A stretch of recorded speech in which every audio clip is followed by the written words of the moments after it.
2024 Atlantic hurricane season. A week after devastating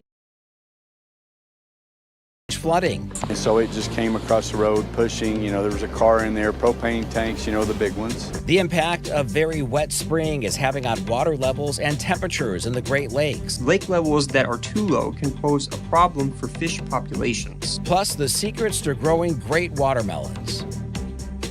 From our nation's capital, this is the National Weather Desk. And good morning and welcome to the National Weather Desk. I'm meteorologist Steve Rudin from WJLA in Washington, D.C. New today, Hurricane Beryl is on the move, and it's the strongest hurricane to ever develop over the Atlantic Basin in June. Its rapid development, now classified as a major hurricane, is very unusual considering the time of year. Right now, hurricane and tropical storm warnings are posted for the Windward Islands, including Trinidad and Tobago, where people started to prepare for Beryl over the weekend. Nearby Grenada hasn't been hit by a hurricane this strong since Ivan, and that was 20 years ago.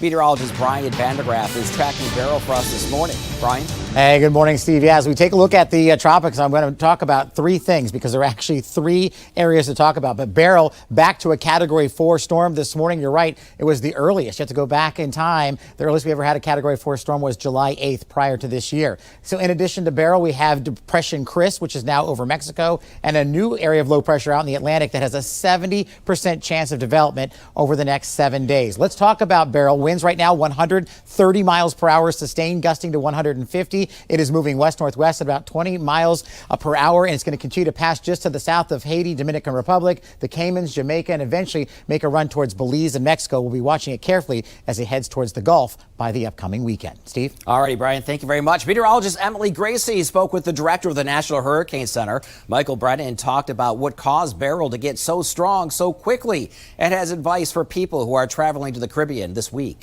It's consistent with the expectations for a very busy season and looking at those very warm to record warm ocean temperatures that have essentially opened up the main development region in the tropical Atlantic for formation, a month or two ahead of schedule. Typically we would see a storm like this maybe in August or September, closer to the traditional peak of hurricane season. But now we're seeing it in late June and early July. So that is a signal that, it's not just the ocean. The atmospheric conditions obviously have to be really favorable to get a formation like this and this kind of rapid development. But it is a sign that we are starting to see, at least for now, those very favorable conditions unfold across the Atlantic basin. Does Beryl have any particular other major hazards that we should be looking at other than winds? Yeah, storm surge is going to be a big problem in portions of the Windward Islands, near and just to the right or the north of where the core of that eye wall goes through those islands. We could see storm surge of 6 to 9 feet above normal tide levels. Big vacation week. I've already had people asking me, should I cancel my vacation to Jamaica? So what are you telling folks who maybe aren't directly impacted here in the U.S., but have travel plans outside of the U.S.? Yeah, you just want to keep monitoring the forecast. We could see impacts in Jamaica as early as, late Tuesday, early Wednesday. Certainly there is the risk of tropical storm and hurricane conditions there. And then farther downstream, places like the Cayman Islands, the Yucatan Peninsula, Belize, Mexico, even northern portions of Central America, southern portions of Hispaniola, Cuba. There's a lot of land areas in play that could see impacts from Beryl as we go through the week, especially as you move in from the central into the northwestern Caribbean. If a Category 4 hurricane in June isn't motivation enough for you to make sure you have your hurricane plan in place for the rest of this season, then I don't know what will motivate you.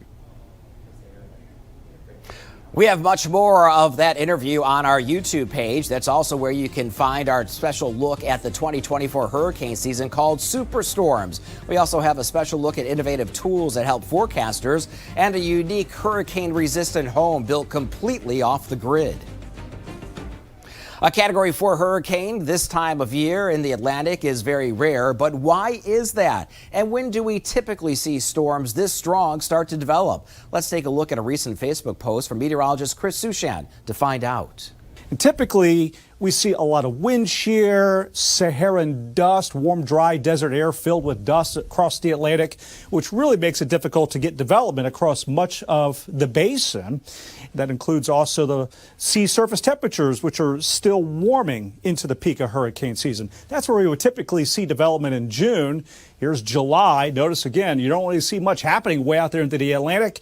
Then by August into September, that's when the frequency really begins to step up. That's the peak of the hurricane season.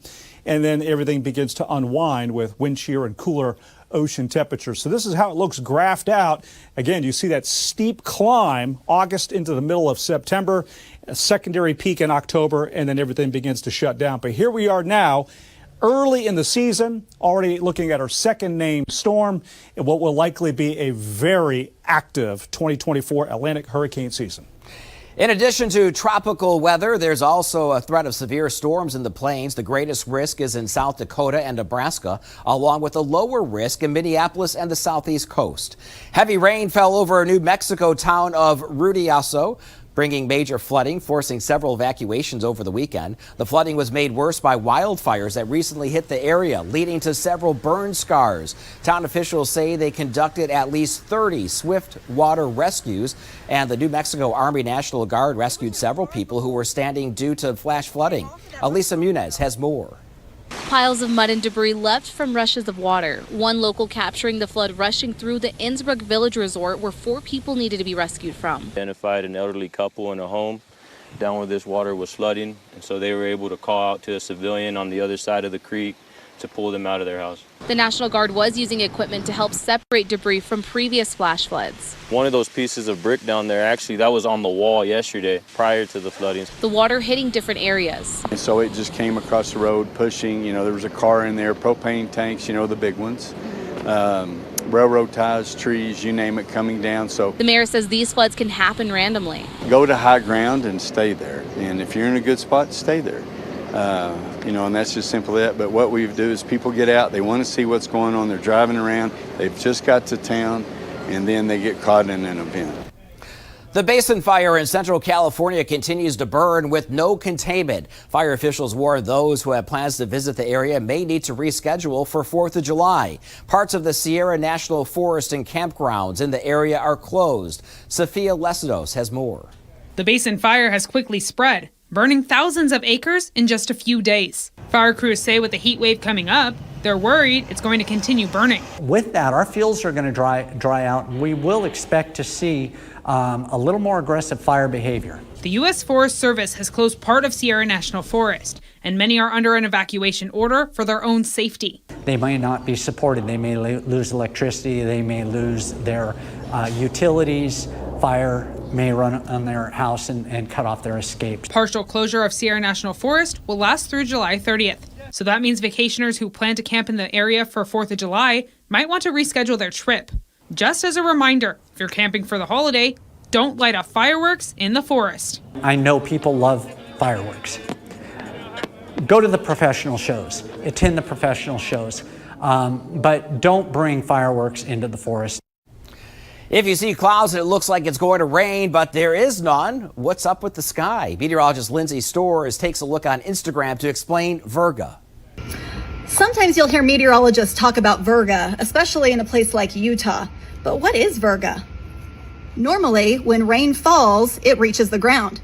But in a dry environment, that rain runs into the dry air where it evaporates, and so that rain never reaches the ground. So if you see a rain cloud, and you may even see rain falling from that cloud, but rain isn't reaching the ground, what you're experiencing is most likely Virga. Take a look at this from our station in Harrisburg, Pennsylvania, taken Sunday evening. It captured lightning over Dover, Delaware, and Maryland's eastern shore, both located well over 100 miles away from the camera located in Harrisburg. Cloud tops from those distant storms were measured at around 50,000 feet. What you see here is called heat lightning, which is lightning without sound because the storm is simply too far away to hear thunder. And coming up on the National Weather Desk, we'll take a look at how warm winter and very wet spring has impacted water levels on the Great Lakes. And we'll show you why Texas is a great place to grow giant watermelons.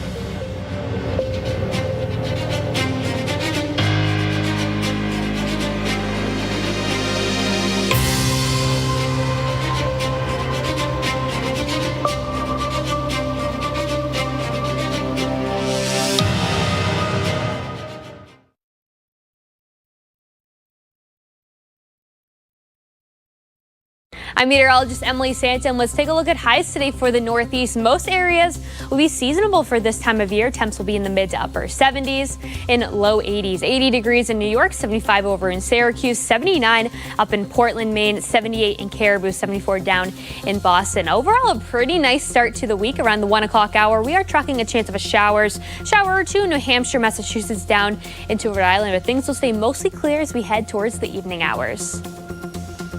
I'm Chief Meteorologist Gerard Jabali. Here's a look at the mid-Atlantic region. We are looking gorgeous across this area. After a front pass through, we are going to be seeing much cooler and drier air. It's going to mean no chance of rain coming for some time, and we will be looking at mostly sunny skies, but it'll be easy going as we move through the next couple days. We're looking at only the low 80s for your highs for today. And as we head into Tuesday, we will start to warm things up, but still comfortably warm around the mid-80s. Good morning, I'm meteorologist Charlotte Carl. Here is a look at our highs for this afternoon. Still dealing with those above average temperatures throughout the central part of the southeast, 94s, mid and upper 90s, while the most of us will be in the mid and upper 80s, some still in the low 90s as well. We do have a weak boundary passing the area as the low pressure system pushes off to the northeast. We're going to see sea breeze development in terms of those isolated showers throughout this afternoon and evening, and then clearing through most of the area overnight.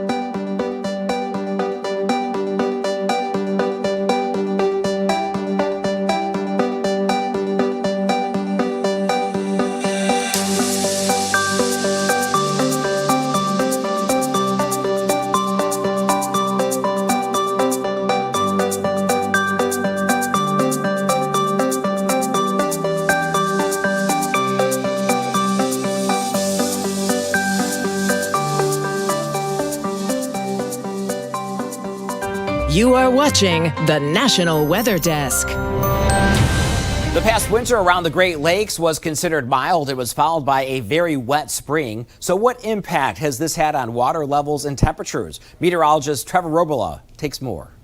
As of right now, all is well.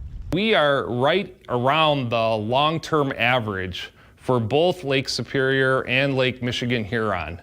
Michigan-Huron's just slightly above the long-term average, like by a couple inches. According to Breederland, our Great Lakes are on their normal seasonal rise and are not forecasted to have any major rises or dips. But as usual, that is up to Mother Nature. So no real drastic variation this year. It's hard for any of the models that have been developed and all the information that's put in them to predict well past 6 months or maybe a year. With the Great Lakes stable, there are no foreseeable problems in store for boating conditions. So the boaters, to be able to launch your boat, you need enough depth to put in your boat. In 2012, we had record low levels on the Great Lakes, and we had real problems with people launching recreational boats, as well as any of the Great Lakes freighters. They had to light load what they could actually carry from the ports that they serve. This is also a positive for the ecosystem and life in the water. Fish ecosystems as a whole are very good at adapting to lake levels and can take some drought, but lake levels that are too low can pose a problem for fish populations. When they were extremely low, we lost a lot of wetlands, and we were kind of concerned about some species going into the wetlands and not being able to spawn in the spring. We will need to keep a close watch on this fall and winter, as slightly warmer water temps can lead to water loss if we have a large cold spell. If we get the cold Arctic air blasts out of the Canadian Arctic and come down over these warm Great Lakes, that's when we see maximum evaporation. And the year that we had the terrible loss of water, 2012, fall of 2012, we lost a foot of water on Lake Michigan-Huron due to evaporation alone. When your local meteorologist gives you current temperatures or humidity readings, did you know that those measurements are always taken from a location that is protected from the sun? Meteorologist Mark Pena recently explained why that is on TikTok. So anytime you get a current reading of a temperature, maybe on your phone or on the radio or on TV, those temperatures are measured in the shade because that's the most accurate air temperature. If you were to take the air temperature in the sunshine, the sun's rays would heat that more than what the air temperature actually is. So the reason why we harp on taking breaks in the shade is because if you spend any time in the sunshine, it's significantly hotter by about 10 to nearly 15 degrees. So when you take a break in the shade, it's still hot, but it's at least cooler than what you'll be experiencing in the sunshine. Here are some more heat safety tips, along with taking breaks in the shade, drinking plenty of water, just avoiding strenuous activities outside to begin with, because if you're already in the sunshine and it's significantly hotter and then your heart rate's going up, say if you're running or biking, you're just putting yourself in some unnecessary danger. And wearing light colored clothing, the reason why we say that is because light colors like whites, light blues, what have you, reflects the sun's radiation as opposed to absorbing it like darker colors. And then if you're experiencing any cramps or any kind of uneasiness, that could be signs that maybe you're heading towards heat exhaustion and heat stroke, and you'll want to make sure you're going inside or finding some shade. Most clouds are fascinating, like these pictured here. They look wavy and turbulent. Meteorologist Brandon Stover explains what they are called and how they form. Well, we had some ominous-looking skies across the Ohio Valley and the Central Appalachians on Tuesday, but thankfully they were more bark than bite. These Asperitas clouds, taken by Kevin Atkins, were caused by a weakening line of storms dropping in out of the north. Rain-cooled air coming out ahead of this line was trying to lift the air up since it's more dense, but with our atmosphere rather stable, that rising air quickly sunk back down. That up and down motion created these wave-like and chaotic-looking clouds. It's almost like if you jumped into a pool and then looked back at the surface underneath the water. A change in wind direction within the cloud layer and some drier air likely enhanced this effect too, especially in regards to the smaller holes seen. This boundary could go on to produce showers and thunderstorms elsewhere, since it's essentially acting like a mini cold front. So yes, it's true. The atmosphere is a fluid, which can make it predictable, but also very complex at times too. Did you know Texas is one of the top 4 watermelon producers of the United States? A town called Luling celebrated the sweet staple with a festival over the weekend. Meteorologist Chicago Windler found out the secret to growing the summertime favorite. Welcome to Luling, Texas, the watermelon capital of the world. So what makes watermelons grow so well here? I went to a local farm to find out. I started to do watermelons when I'm 17 years old. Watermelon farmer Rudy Hernandez says he came to Luling from Mexico. He started out loading watermelons in trucks, but learned from the farmers he worked for and dreamed of having his own farm someday. I wish in the future I have my own farm, and thank you, Lord, I did it. We got it now. Since 2006, he and his sons have been living out that dream. It's already ripe. From these orange glow watermelons to the popular 720 Jubilee, Rudy has 8 acres of melons, including rows of the Black Diamond variety that put Luling on the map. The whole history of Luling relies on watermelons. And so being able to have a festival that honors our growers, it's a really big honor. Watermelon thump queen Maddie Spradling says the name thump is how you know a good watermelon. To be able to tell how ripe it is or how sweet it is, you just thump it. And if it makes a hollow sound, it's a good watermelon. You'll find watermelon-themed merchandise, drinks, and photo ops at the festival, along with the World Championship Seed Spitting Contest. And for growers like Rudy, the Championship Watermelon Weigh-In. This melon weighs 110.9.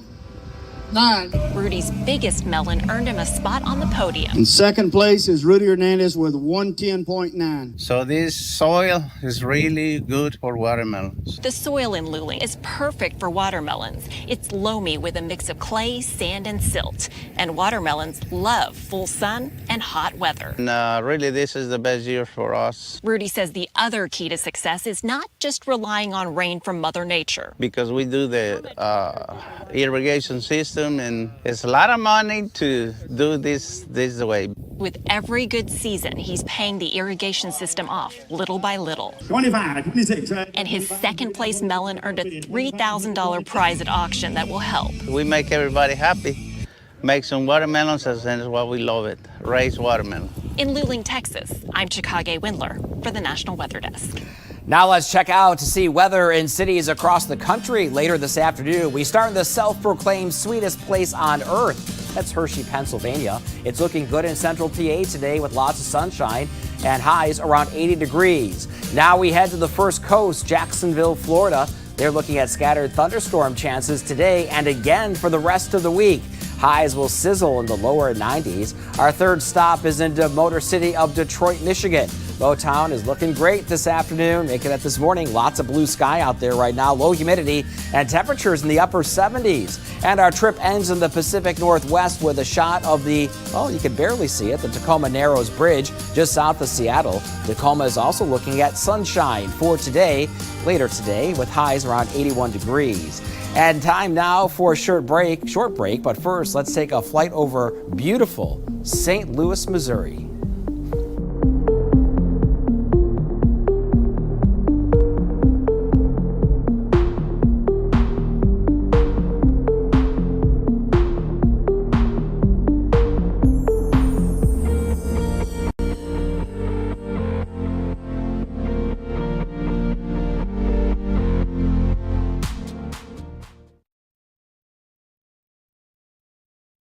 Well, a very good Monday morning, everyone. I'm meteorologist Andrew Buck-Michael. We've got thunderstorms out across the plains for the day today. That will continue to move east as we head into the next couple of days. But, man, the Great Lakes are basking in some really pleasant conditions. Highs in the 70s, only 68 for the high in Milwaukee today. Now that rain does continue to slowly move its way east on Tuesday as we heat up. And the thunderstorms moving their way into the Great Lakes in the Ohio Valley by Wednesday. More scattered rain moving back into the plains. Good Monday morning. I'm meteorologist Joe DiCarlo. Look at our forecast across the region. It's going to be a typical early July day out there for the first day of July. We're going to start warm near 80, and then we'll be near 100 across a good portion of the region this afternoon. We will have an isolated scattered shower opportunity across southeast Texas. Otherwise, pretty dry across the region. As we head into your Tuesday, more summer-like weather starting near 80, back close to 100 for the afternoon. Good morning. I'm meteorologist Rebecca Stevenson. Here's what's happening across the West. Hot weather getting so hot we have extreme heat warnings in place, especially becoming dangerous up through inland areas of central California. But this also stretches these triple-digit heat temperatures into Arizona and parts of New Mexico. Our next weather maker coming in is going to be that continued feed of monsoonal moisture into the Four Corners, which enhances the flash flood risk in this particular part of the states. That's the scene from here.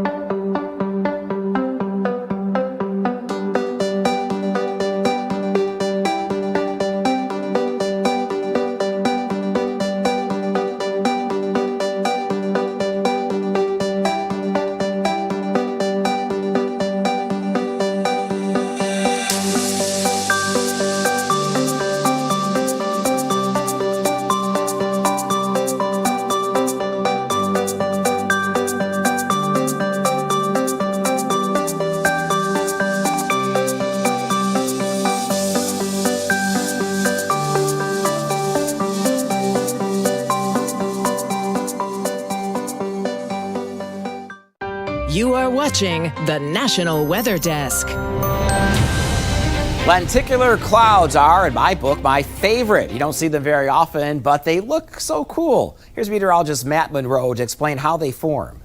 All right, what we're looking at here, lenticular clouds. They are so cool. They're so pretty. A lot of people call these the flying saucer clouds. I took this video myself recently during sunset, but they're not actually one cloud. They're actually numerous clouds stacked on top of the other. This picture is courtesy of Hasley Kemp, and it really tells the story. So to get clouds like this, you have to be on the eastern or the leeward side of a mountain range. In this case, the Sierra Nevada. These are the valleys over western Nevada, and the winds are coming in parallel at different heights. So the winds are coming in here. There's one cloud, there's a second cloud, a third cloud, and a fourth cloud, and they're so close together, they're actually touching and they look like one cloud. Here's another one. There's, of course, the top cloud. There's the secondary cloud, and we put them all together, we get lenticular clouds. So not one cloud, but kind of a series of clouds stacked on top of each other, almost like a stack of pancakes.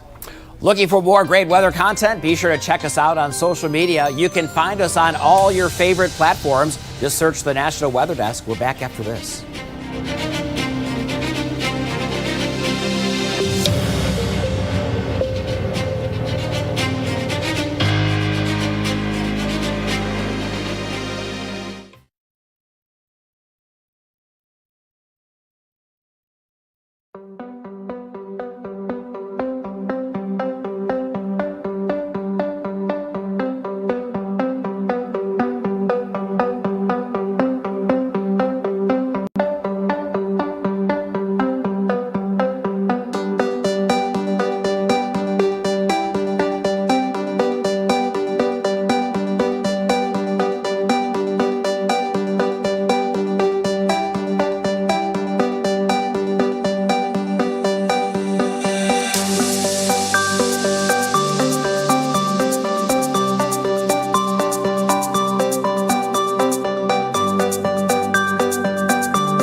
Thank you so much for looking in this morning. I'm glad you were able to join me. I'm meteorologist Steve Rudin from WJLA in Washington, D.C. I'll see you back here tomorrow. Good day.